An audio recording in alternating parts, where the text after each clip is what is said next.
Well, hello, everybody, and thank you for tuning in to the Storytelling Alchemist show. I'm very excited about this subject. It's been something I've been talking about for a while with a great deal of many friends, and it's just a theory I've had for about 9 or 10 years. And I think right now is the time for us to start talking about it. So I'm going to bring some experts on, or people that I think are an expert in their field. And sorry, we're just a couple minutes late. We are just having a little bit of technical difficulties with audio, but I think we're out of Mercury in retrograde. I'm not an astrologer, but we'll find out here in a second. I'll ask some people. So I'm going to be bringing on my friend Daniela Decastro, who's been on the show before, my friend Dr. Debbie Roche, who's been on the show before, and my friend Dr. Cynthia Higgins, who's never been on the show, but we're glad to have her tonight, and it's going to be an amazing conversation. So I'm going to bring them on, and we will start our show. Hello, Daniela. Hello. Thank you for having me back. Hello, Dr. Higgins. How are you? Hi, I'm doing well. Thank you so much. Yeah, great to be here. And Hello. hello, Sorry about Dr. the technology. You look great. This is fantastic. Thanks, Jeremy. I appreciate it. I'm still trying to figure out the connection here. So, anyway, wonderful to be here. Thank you so much for having me. Yeah, definitely. And so, one of the things that's been, like I mentioned just in the intro, for roughly, it just hit me in meditation probably 9 years ago. And so, the world is suffering from a global post traumatic stress. And then I started studying a guy named Paul Levy, and he talks about we all suffer from what is called a psychic psychosis, and the Mohawks call it Wetiko, which is that Carl Jung shadow side. Just the Mohawks had a term for it 1,000 years ago before Carl Jung was around. So one of the things I thought would be great is that we are definitely in a time right now where people are struggling.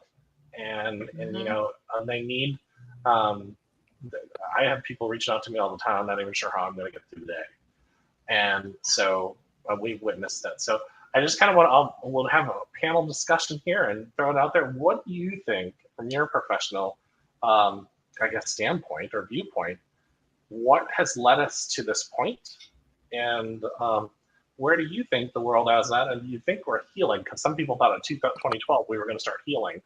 And I don't know if we're there. I think, or maybe we're in some growing pains. So I guess I'll start off with you, Dr. Higgins, and then we'll go around the room here.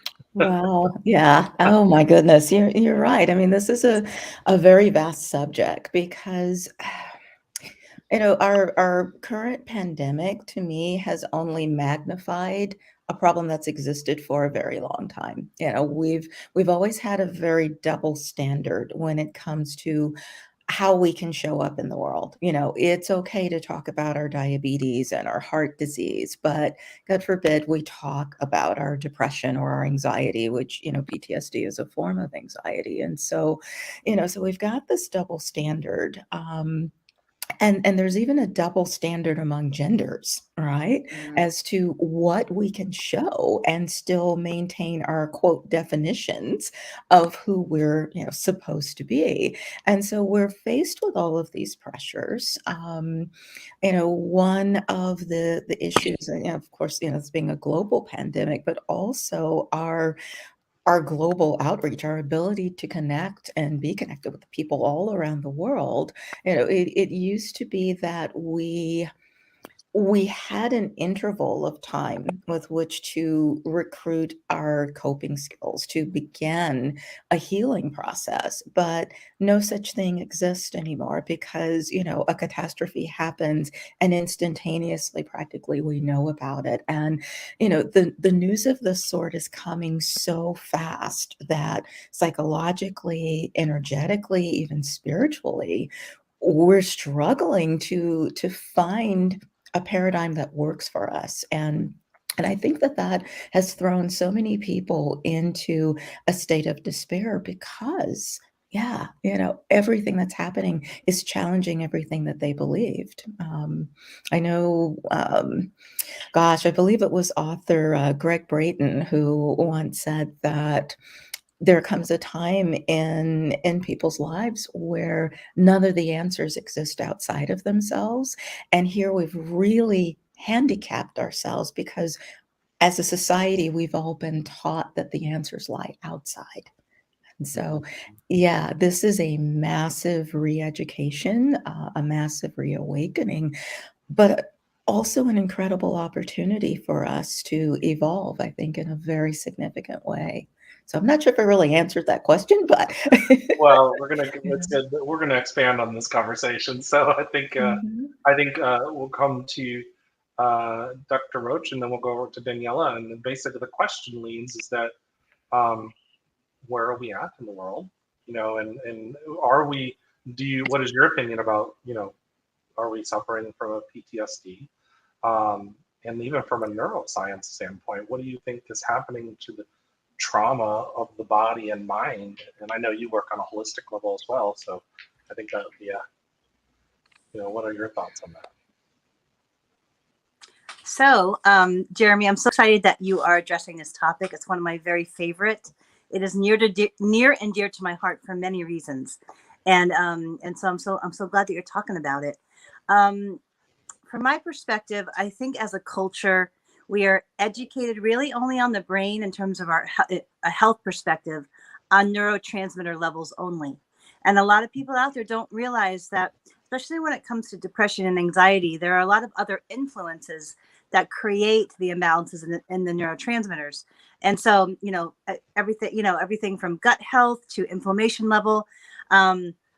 I've done a lot of research on this. Actually, part of one of my chapters of my book is dedicated to trauma and the brain, because as a culture, nobody's really talking about the trauma that kids go through in their developmental stages. I was someone that suffered sexual trauma as a child, and so that type of impact on the brain, it impacts the brain your entire life, because it actually rewires the brain and creates an overactive amygdala and shuts down the frontal area of the frontal lobe of the brain.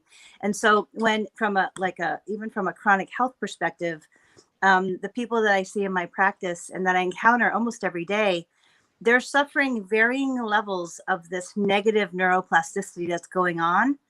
And since as a culture, we're really not taught about the impact of inflammation and difference in brain hemisphere signaling and all of these things, that I've had to dig so much into the research and into awesome books that natural medicine practitioners have written.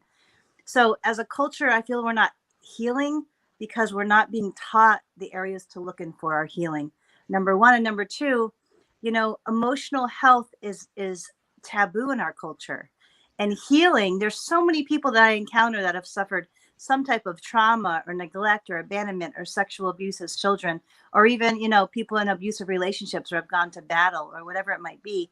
And so we're not taught as a culture that this is just part of our wellness and something that everybody needs assistance in some way. And so I'm really grateful that you're bringing some awareness to such an important topic. It's one of the reasons why I wrote my book, because I wrote the book that I most wanted in my late 20s as I was going through the worst areas of my own healing. And so, but I had to dig for that information. And so, yeah, I'm hoping that, the more awareness that we bring on this topic, the more resolution and healing that we can encounter as well and embrace. Yeah, very cool. So Daniela, same question. What do you think about where we're at and where, what's your opinion on that? Okay. Two answers just right off the bat for collective consciousness as a whole, but also it depends on the individual. Okay. So I do think some people did start their journey of healing, say you were saying 2012, and even before that. So you have people that are now living in the world that we are living in from a different perspective because of the work they've already done on themselves to start their healing. Then you have the other people that the changes in the world, and like Dr. Higgins said, I agree, because when you were saying 2020, with COVID and everything, oh man, this is like from the beginning. Like, think about all the trauma, and like she was saying with the social media and stuff like that, I have to deal with that from others, from clients, because they are being traumatized on a daily basis. Okay. My advice to people, step one, get off social media, go outside, refresh yourself, like get the energy, get the healing from just nature. I think that people are viewing things that are re-traumatizing them, or like just another wave, like being on a beach. So that's a choice, and people have to take personal responsibility and step back from all of this because it's overwhelming. Do you know what I mean? It, like you were saying, like, okay, there was an earthquake yesterday, a child murdered. It's just non-stop coming at you. I don't watch TV. Like, I have a TV that's not set up at all. It's almost like a picture. So I step back. Do you know what I mean? And you know me, we're good friends, and I'm kind of like a ghost in a way. And Deb, you know this too. I disappear because I need to heal. And honestly, what Deb was talking about, I received a body code healing yesterday, and I've been having trouble walking for 10 years. And it's the Achilles tendons. I knew that there were injuries. Well, the person that worked with me was amazing. It's from the age of 3. It wasn't like a physical trauma from the age of 3. It was over an hour session from things that the trauma that I received, sorry, Dad, from my father at the age of 3. So yes, there's a lot of trauma in the world. Yes, we have the trauma from childhood, and I don't want to bring out a laundry list, but it's there. So what do we do about it? My thing is to take proactive steps, to do self-care. And I'm not going to just say, oh yeah, go get a massage, go get your nails done. That stuff is nice. But what I've been doing lately is going into, like, honestly, so tired with all the healing I'm doing. So like earlier today, I just needed an hour to just lay there. Couldn't sleep. And I was meditating and praying. And I realized, okay, I got to heal my left leg. And I just did the deep breathing, going within. And like you said, not outside of us. Everything is within. Like, yeah, you can go to another healer. We all need help, right? Need help from our friends. So I'm all for that, going to different people.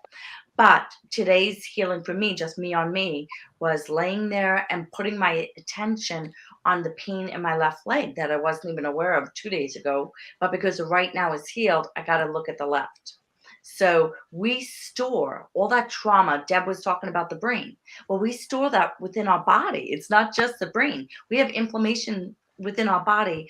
And what people don't realize is all of these memories, like trapped energy, is within our body in different areas of our body. My stomach, she's the second healer that told me, was not in the right place. It was not aligned. Like, this stuff is wild, you can't make it up. And after 10 years of hobbling, and it's been getting really bad, you haven't seen me in a while. Today I had to go to the doctor to get blood work, went to Publix, and I had to call up the person that healed me. Can I do a shout out or no? Of course. Sarah Garver. But anyway, I realized I almost started crying because I was walking without pain. Like, I just find that amazing. And think about it, 3 years old, don't have a memory from it, but yet it's there. So think about, that's 3 years old. Okay, then grow up. And then all the traumas that we deal with, different relationships and jobs, and just the world is so angry right now. And that's okay, because that's their opportunity to grow. Like Cynthia and I were talking about that lovely experience we both had tonight. Mine was angrier than Cynthia's. But I thought to myself, this is a wonderful place to create a boundary. Learn to put yourself first. This is a wonderful opportunity. And I may not ever deal with that client again because I will not accept that kind of behavior. But I also understand that everybody's angry, but that doesn't mean okay to abuse me or anybody, right? Abuse is not okay.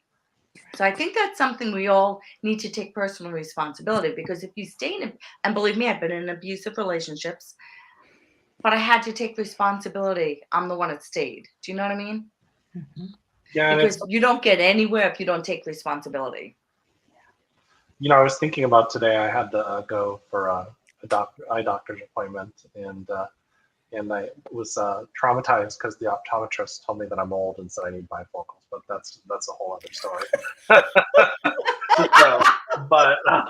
So that was some trauma. But Join the club. But more about what I was thinking about is, as I was driving and somebody cut me off in traffic, and you could just feel the energy of anger. And some of the feelings that, it was very interesting because my Facebook was blowing up. My Messenger, I probably in that 18-minute drive, probably had 14 messages on my Facebook Messenger. But I could feel them, feel the energy. And what I started thinking about is that, everybody's fractured as far as like their energy and their mind. And I don't know the psychological or scientific reasons, but energetically, if your energy is fractured, you're attracting a world of fractured experiences, I guess is the best way to put it. It's true. Yeah. And so I just started, and I see my clients that come for me for healing, they of course we know we repeat patterns over and over and over and over and over again. And but like they are with social media and the news and everything else, like 9/11 was, I'm sure, a huge trauma to people. This last year was a huge trauma. And I don't know what it does on a chemical and scientific part of the body, but I know it fractures your energy and you're not in balance. And so if you're not in balance, and you're not grounded, and you're not able to discern correctly. And so what are some techniques that you guys could think of that would help people in this? I know we mentioned going outside and getting off of social media, and those are awesome because I do that myself. Is there any other things that can help? Because the standard is always to say meditation, but we know my teacher Reka used to tell me to meditate. It took me 7 years to be able to officially be able to consider that I actually meditated, and it was in that. What are things that people can do now if they don't have that practice with meditation?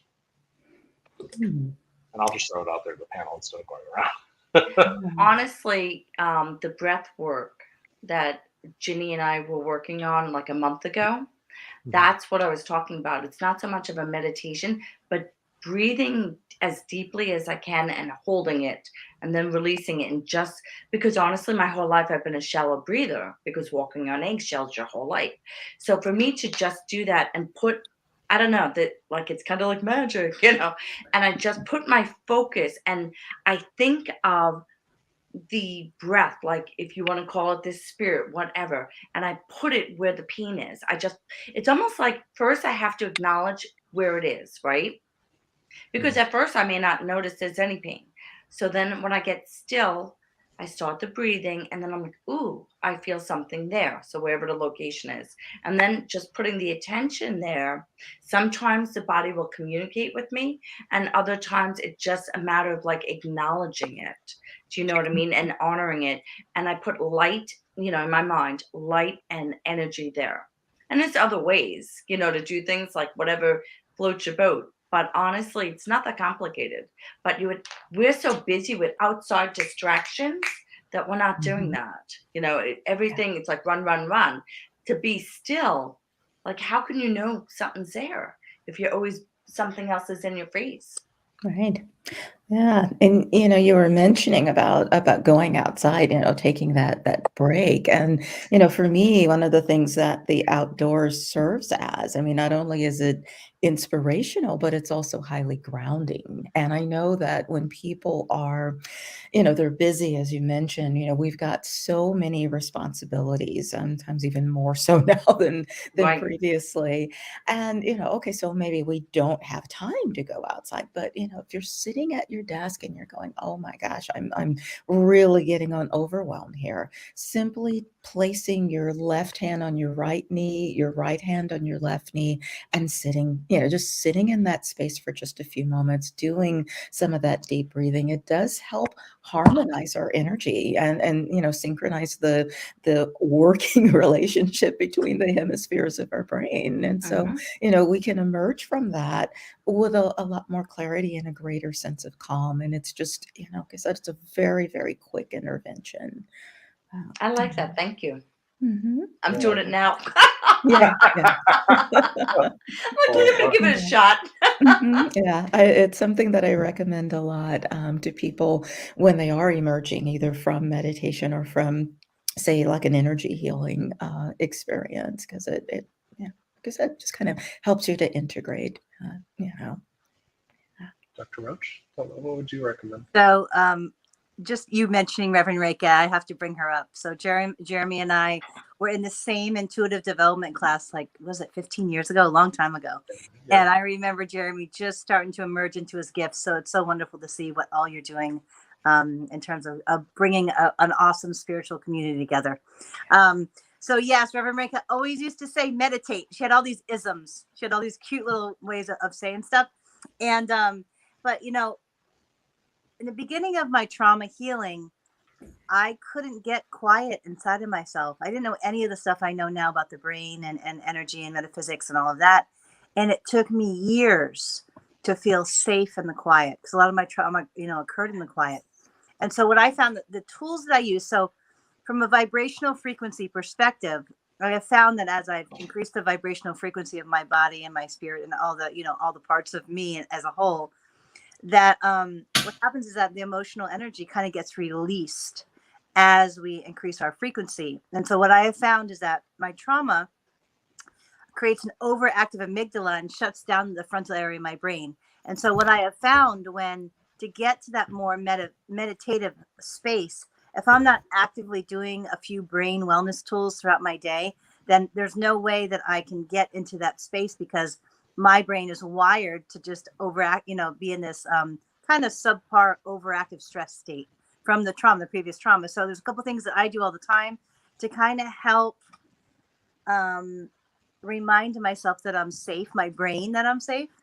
And essential oil is one of the fastest ways to activate the frontal lobe. Oh my goodness, what's your kitty's name? Oh, this is Ellie. And so pet therapy works really well too, by the I way. love that. True, Awesome. true. I have a 21, almost 22-year-old kitty cat that I adore. I'm the biggest cat lady ever. I love them. So, awesome. I love That is so true. So, Cynthia, thank you for bringing that up, because the animals are, I find they do it like that.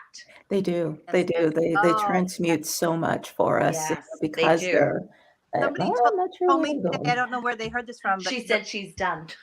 that's right. That's it. So, Deb, what are some of the techniques? Do you mind sharing? Yeah, sure, absolutely. So I do like I have like a brain wellness routine that I do all the time myself, and I wrote about it in the book.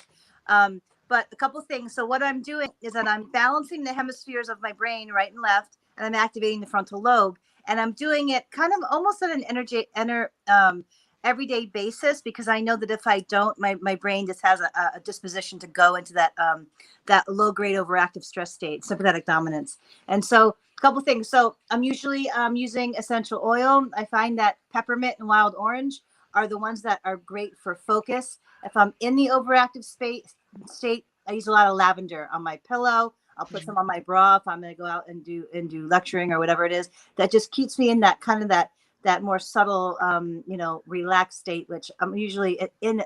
I have, like I said, I'm much more stressed most of the time. So I'm doing this to kind of train my brain and create the wiring for the balanced state. Also, when I exercise, I do a lot like Dr. Cynthia was talking about, where I'm crossing. So we have two kind of lines in our body in terms of a right and left, and the coronal and sagittal plane. So right and left kind of halves of the body, and then front and back. So when I'm exercising, I'll do certain movements that cross those planes, which makes the brain hemispheres recalibrate. So that's the way. And when I'm walking, I'll exaggerate my walk so that my tendons actually get stretched a little bit in the frontal area of my shoulders and my hips. And the tendons have receptors to the brain, so that helps balance them out too. What else do I do on an everyday basis? I'll hum and sing. I've just started to get back into singing and playing. I'm playing on the 27th at the Unity of Gulfport. I'm super nervous, but I'm very excited. So I'm playing two Jewel songs. What else do I do? So I hum, I'll sing, and that helps also the vagus nerve. What else do I do on an everyday basis? Make sure I tons of hydration, because my brain, some people with genetics, like mine, unfortunately, I didn't win the brain genetics game. That if I'm not very much hydrated, even 1% in the research, 1% dehydration will decrease your serotonin levels. So I try to keep that in check, because I have a high disposition to have my serotonin levels drop. What else do I do? Hot baths. So I've been doing a lot of grieving work lately, because my father just passed, and I just went through the end of a relationship, one of my longest relationships. So lots of grief opportunities to heal, and I've really been creating some space for that. and really asking my spirit guides and angels to come in and guide my next steps and some of my business creative works ahead. And so one of the things that I noticed that is so good for that is getting into a super hot bathtub, because the heat stimulates the receptors of the skin, which also help balance the brain. So I'll do that with essential oil. I'll do some lateral eye shifting. And then if it's still not working, I'll add EFT tapping on top of that.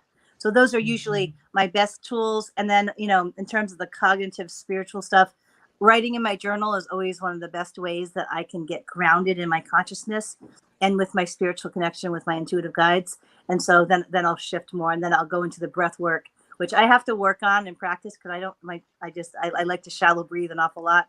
And so I'm just in my old age right now, getting more into that, like learning that stress wellness is a very important part of my my daily self-care, because in the research in terms of stress, it disrupts certain stress hormones, and in the research that's even worse than smoking. So Adrenal is a fabulous book. So I have to actively work on this because of my past trauma, because and a lot of people that I've worked with and work with, because nobody's talking about the fact of how much trauma impacts our cells and our neurology and our health on an everyday basis. And so we have all these people with chronic illnesses like fibromyalgia. Like I'm not a big believer in the whole diagnostic kind of process of labeling a bunch of symptoms, because if you just reverse the symptoms, then the diagnosis will disappear. And so that's one of the so this thing that nobody's addressing, this overactive wiring or this negative neuroplasticity. And so part of my work is teaching people the precise way of building a wellness program for them that really incorporates these techniques. Because for me, I certainly would have never gotten through chiropractic school.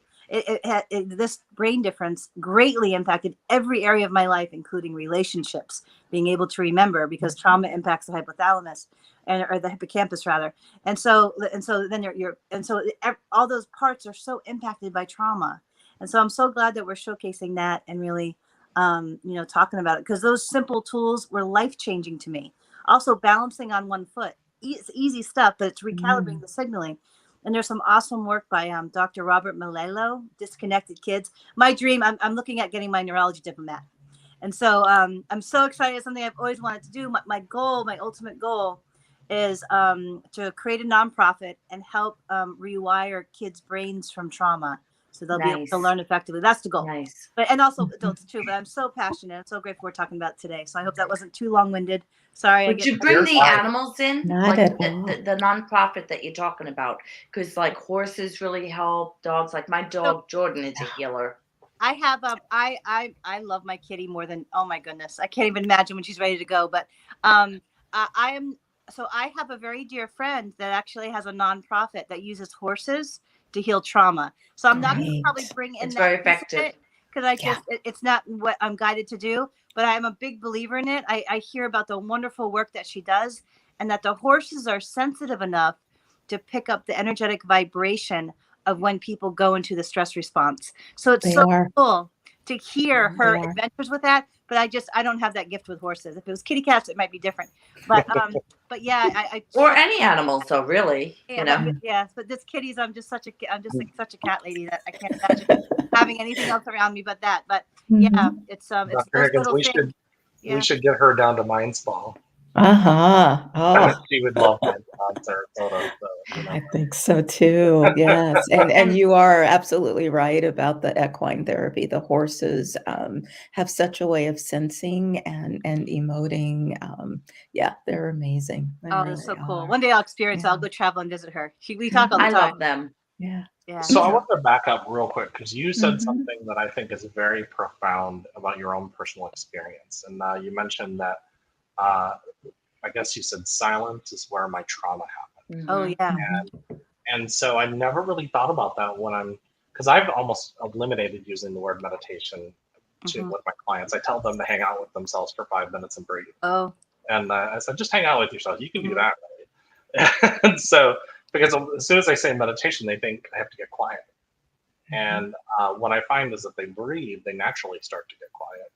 And they get a little drunk too, because they don't breathe enough anyways. So it's like it's a euphoric feeling in their body, so their body starts to relax. But That's interesting. And I just thought that when you said that, we kind of moved over that, but it makes a lot of sense. You don't have to go into your trauma, but I'm just saying. I freely talk about it because I think it's so important.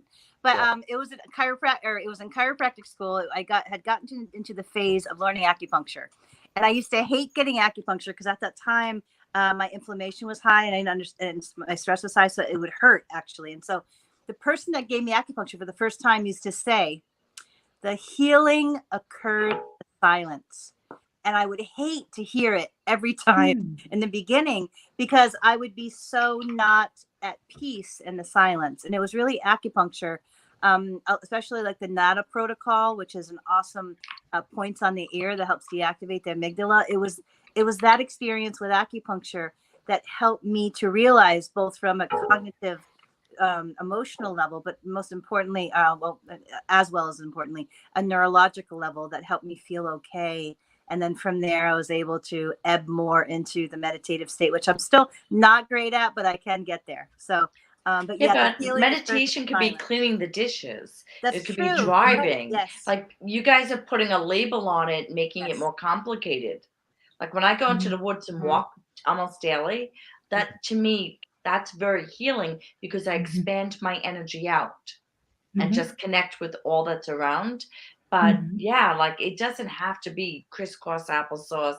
You know what I mean? Yeah. No, I totally. I love to walk, but it would always irritate me that I couldn't. I always had difficulty getting into that space because it was during COVID when I was stuck in my house. And I said, "All right, I'm gonna master this." Because I'd already cleaned my whole house. I had decluttered everything. It was on like my 8th day, and I was feeling so great. I couldn't believe all my tests were positive. I'm like, this is so ridiculous. And so. But yeah, I made it a point to really practice, and I was amazed at what intuitive information came through. Exactly. And yeah, like I was amazed. And so for people that have difficulty getting into that meditative space, I always make sure that I have music playing. But most importantly, essential oil greatly helps my brain hemispheres help get out of that overactive stress state and zone more. And so also vibrational tones on both sides bilaterally is so grateful it helps. One of the things you've mentioned a lot, and I think all of you guys have mentioned really quick, is we're finding things that it's different for each one of us. Like what brings us relaxation. I was just talking with my friend Virginia Drake this morning. We were talking about a time where I was really struggling. That's probably like 15 years ago, really struggling emotionally, finding a job and everything else. And I remember I didn't want to get a job. I wanted to do this work full time. And so I remember Spirit saying to me, "Get a job." And I'm like, how are you going to tell me to do all this work and do this spiritual work, and you're telling me to get a job? Well, later on, what I realized is that the mind was in so much trauma of not having an active income that my energy was just all over the place. And so sometimes we have to do what stabilizes us in order to find whatever it is path we need to go on. And I think there's the old saying, you have to be grateful for where you're at right now. And that's not always the easiest. And what was it? Carolyn Mice says, have an attitude, an attitude of gratitude every day. And of course, back then I was like, easier percent for God. She's like an award-winning author. She knows she flies all over the world. And of course, then we kind of understand. I just wanted, before we move on, I would just give a shout out to Mama J. Thanks for listening. And Mama J and I went for the same award many years ago, and her show beat mine out, but it's okay. And but we've been friends ever since then. So, and so let's go into. I guess let's talk a little bit about. Do you think that people's lack of, because I feel like spirituality has left the building in a lot of ways for a lot of people. Like, I'll give you an example. Like, it doesn't matter what side of the fence people are on and what they believe about COVID. There's overwhelming amounts of fear. And to me, the opposite of fear, people say love. I think it's the opposite of fear is faith. And when you have faith, then, and that knowing that things are going to be taken care of, like, people are just really terrified of whatever. It doesn't even have to be that they're going to get sick from COVID. It could be like that they're being lied to. And there's this huge trauma going on. And I'm looking at the last 50 years, and just in my lifetime, because I'm getting close to 50. And so there's, the Challenger episode happened. Ronald Reagan being shot, our president, and that shook the country because we don't feel stable. Everybody felt safe in America. Then 9/11 happened, and there's just so much, Y2K that never happened, and all this stuff. That my entire life, I've just known people in churches that have preached fear, and there's a difference between that fear and then the spirituality that all of us believe. And you think that part of what's happening is there is a lack of faith. It doesn't necessarily have to be in God or spirit, even in themselves, to where, because their mind is so fractured. And if you believe that, it's a yes, how does someone go back to that, and find that sense of faith and confidence in themselves? What are some, I guess, what Cynthia will come, Dr. Higgins will come to you. You've been quiet, but I know you got some great stuff. Oh, no, I'm really taking it all in, because what everyone has said has been so relevant and so accurate. So, but you bring up a very big point, and it's a point that's actually kind of dear to my heart, because this whole lack of faith, if you will, that lack of recognition that it's critical to our healing, and vice versa. Sometimes the lack of it contributes to our state of disease, DIS-EASE. That was one of the reasons why I had to leave a traditional medical setting, because my philosophy is that this whole concept, and regardless of in whom or in what we believe, but that belief is critical. It's a central portion for us. So, like I said, in terms of our wellness and our illness. And so I was really, really delighted when we get people like, neurobiologists like Bruce Lipton, who come along with this book called The Power of Belief, which to me was one of the forerunners of this branch of science that we call epigenetics. It's that part of science that says that, yes, we can make changes to the expression of our DNA, meaning everything about us, without actually having changes to the DNA itself. And what drives that is perception. So how we perceive what it is we believe sometimes is that permissive factor between whether we respond to a stimulus with anxiety or with confidence. Whether we have a gene for something in our family that gets switched on and we manifest that as a familial trait, or we don't.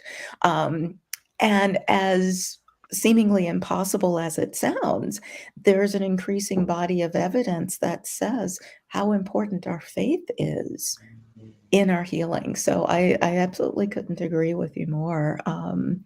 And I'm so pleased to see this as a leading edge of where we're going in terms of our wellness practices, how it's becoming so much more popular now to discuss this, because at one point I remember the very first job I had as a psychiatrist. I had worked in a clinic where we could talk about spirituality and religion if we were taking information on a patient's demographics, that demographic sheet, but thereafter we were forbidden from ever mentioning it again.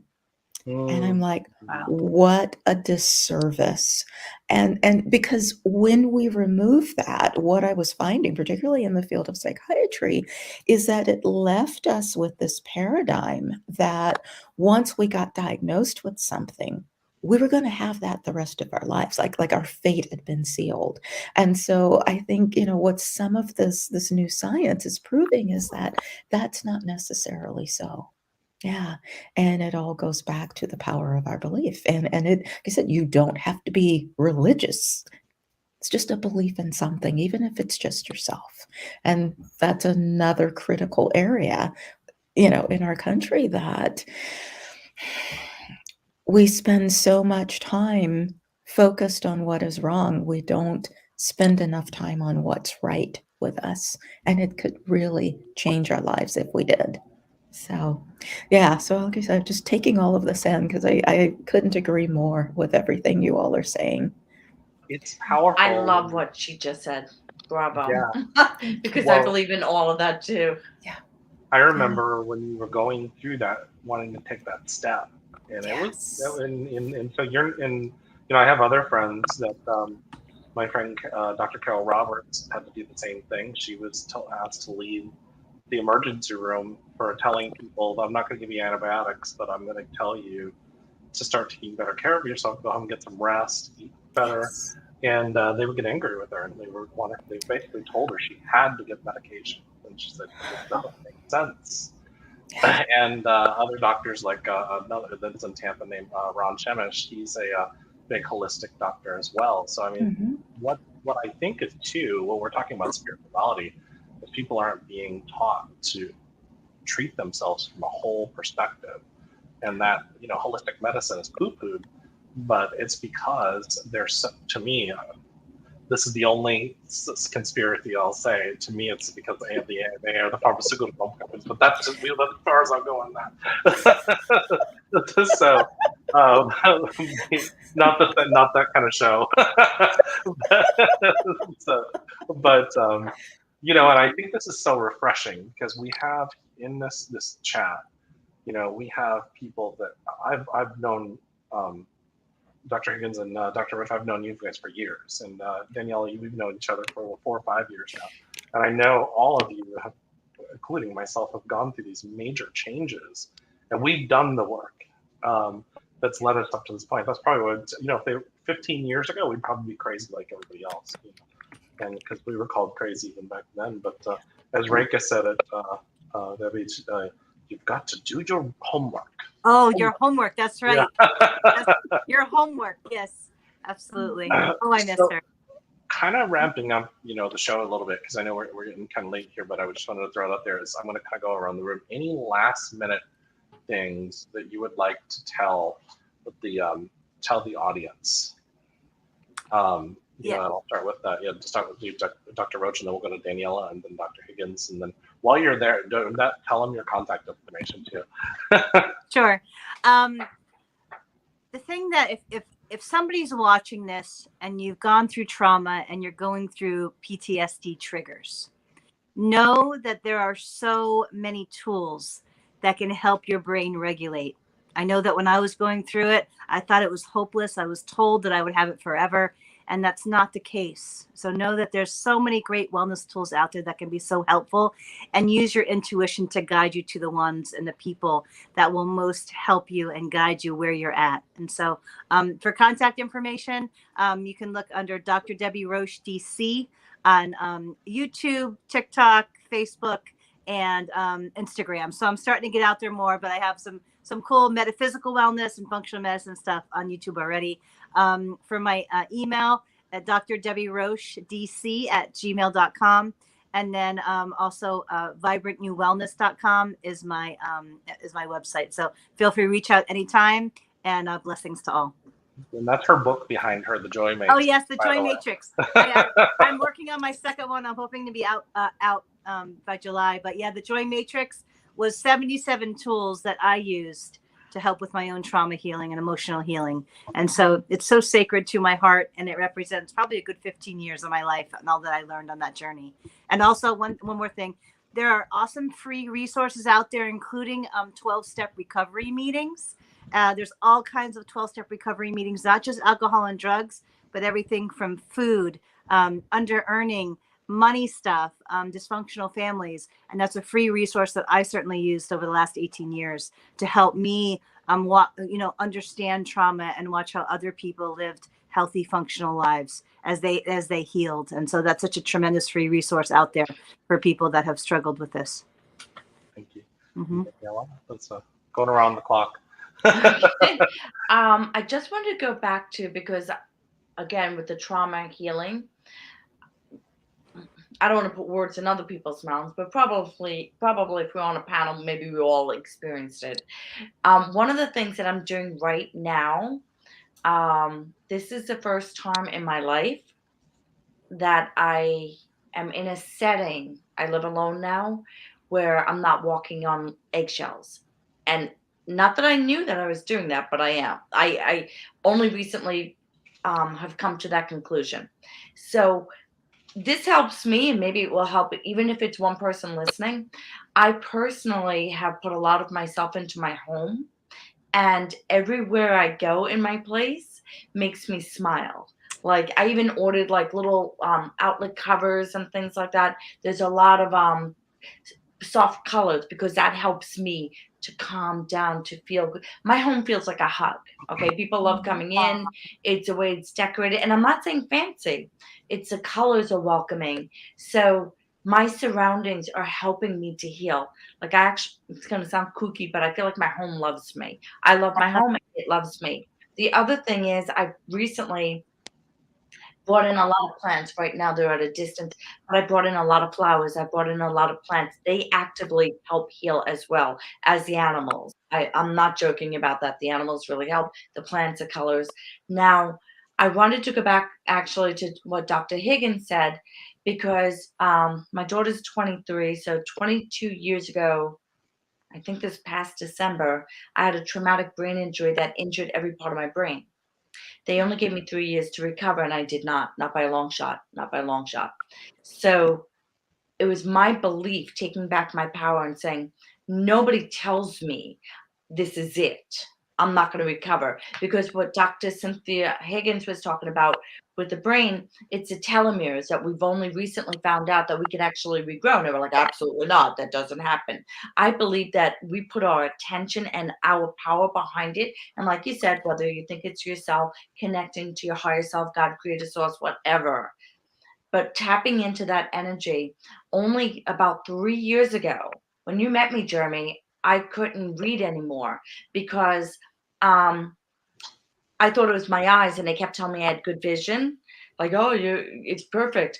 But it would be blurry, and it would move around and stuff, right? So I know it took me a really long time to figure it out, but it wasn't my eyes, it was my brain. You first have to focus where the problem is. Once I realized it was my brain, I could read again. It took me a hell of a long time, yes. But I didn't understand that it was actually the injury in my brain. So that ties into all the research that meant, and I love that science and spirituality is coming more and more together. Yes. And dealing with the quantum realm, to me, that's how you get your health back. I don't want to focus on limitation. I've been stubborn since I was a child. Once I know what the problem is, because they told me I'd be in a wheelchair before, like in my 30s, I would be a paraplegic. I got healed by, I say, source, God, because I went to a healing ceremony in a church. So, and it was documented, like like by X-rays and doctors and surgeons, and overnight gone. So again, science and spirituality. And let's put it this way, if you're going to be wrong about something, why not have hope? Mhm. Yes. Because Wow. That's awesome. surrendering, why not look at, like, even if I'm wrong, okay, and there's nothing after this, I'm going to enjoy my ride. There you go. Mhm. Good Yeah. deal. Just saying. So, and ladies, oh my gosh, it was wonderful, wonderful meeting you, Cynthia. Deb, we definitely have to Oh, get you too, together. Dr. Cynthia. Nice to meet you. Daniela, Thank what's you. your website? Oh, I'm sorry. Divine Messages by Daniela.com. And I have a YouTube channel that I will be producing more things, but it has a lot of free information. I love to empower people, give them tools to help themselves. I don't believe that we're meant to follow the latest trends and the latest gurus, become your own guru, but you got to build your toolbox. We all have tools. Mhm. And sometimes, ladies, isn't it hard to remember to, like, maybe the first tool you picked up? I find when I'm helping somebody else, something will come back to me. Mhm. But Mhm. Deb, thank you for sharing all that stuff. And Deb, do you ever put salt in your hot baths? Because that's one thing I Epsom put all kind. Yeah. Yeah, it clears my auric Yeah. field and my chakras. It helps, like I pick up energetic debris. But yeah, so good to see your face. I miss you, Daniela. We have to I miss connect. you so much. Yes, yes, Dr. yes. Dr. Mhm. You, Jeremy. Gosh, any parting words? I would say maximize the opportunity for connection. And I know that that sounds like, oh my gosh, where's she been? We're living in the age of COVID, right? But what I'm talking about is a different type of connection. COVID has brought home the fact that a sense of community, a sense of belonging is very critical to our well-being. There's a psychologist long ago who said that, Herman Maslow. He talks about our hierarchy of psychological needs, that sense of connection, that sense of belonging. And lately our world has turned turned everything on its head. But we do have tools available to connect with each other, to find that community of people who support your growth, who support your changes, because we are evolving. And being unafraid to show up and to say, gosh, this situation in my life, it seems to have outlived its usefulness. Not I love not that. being afraid, not being afraid to allow your faith, to allow spirit to bring you what's next on your journey, because it's that fear. It's that lack of faith in ourselves, I think, that handicaps us more than anything else. And so, we're all connected, whether we realize it or not, through the collective consciousness. But there are so many people out there who are experiencing what you're experiencing, who can understand and who can help. But you have to take the initiative and to reach out, and to connect with them. And I think you'll find that you'll be welcomed with open arms, really. Thank you. So. And how did they get in contact with you if they wanted to find my work? Well, I am in the process of redoing my website because I don't have much of a traditional psychiatry practice anymore, because you can probably tell I'm anything but traditional. But where my passion lies is to really help people remember what makes themselves extraordinary. And so I do that through energy healing, through one-on-one coaching.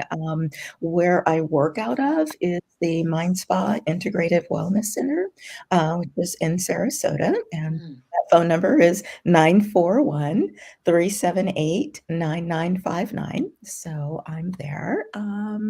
My email address is chiggins, CHIGGINS 1806 @gmail.com. And I do try and read all my emails. So I will respond. Again, that's C. Higgins. Yeah, give me a second if you don't mind. Sure. I'll That was send kind it to of fast. Daniela. What Daniela, was I'm that? gonna You'll I'm gonna send it to me? it. Okay, thank Yeah. you. So Yeah. And I'm working on a couple of coaching programs that are, one is specifically about helping empaths really embrace the power nice. that they have. Yeah, it's actually called Psychic is the New Sexy. And Wow. That's great. So fabulous. yes. And then my other program is exclusively for men who've been traumatized by a relationship loss, and it's called Sacred Partnership Coaching. So Nice. yeah, it's very, very gentle, very compassionate way of addressing what's going on without challenging anyone's sense of masculinity. In fact, if anything, we embrace more of what that is in this program. So yeah, very empowering. So It is. That's yeah, lovely. And yeah, that I don't know, don't you find that particular population really needs it? yeah, yeah. That's what I find. Yeah, as honestly, no offense, Jeremy, but I do. That's what I meant when we first started. That as a society, we even have a double standard based on gender. Absolutely. I knew what you Yeah, meant. yeah, and there's so many restrictions around the display of emotions that everyone has, and Exactly. I'd like to see people thrive in an environment that doesn't always respect their right to be fully human. Yeah. That's beautiful. Thank you. Yeah. So thank you all. Such a pleasure working with you. It was great. I love tonight. Thank you guys. Thank you Nice so to much, see and thank everybody, you. and nice to meet you, Dr. Cynthia. Thank you. Nice to hear Same the work- here. Awesome work you're doing. Awesome. And Thank thank you. you for the viewers. Thank you all for watching. Very much a pleasure. We have some great. We're in now just past our year of being back on as a show. Congratulations. And Daniela was there with me last year when we did the very first show. Oh, that's cool. That's so Where she awesome. taught me the term Pollyanna because I'd never heard of that. I can't believe that's a year already. We'll Wow. talk about that another time. But everybody, this will be on the LA Tribune TV, Roku TV network. It takes a couple days to just get uploaded in the archive. Awesome. And everybody, much love and have Much love, Jeremy. Can't wait to see you soon. Thank you. Same here. Everybody have a Pleasure to lovely meet all of evening. you. Yeah, it was Thank you. great.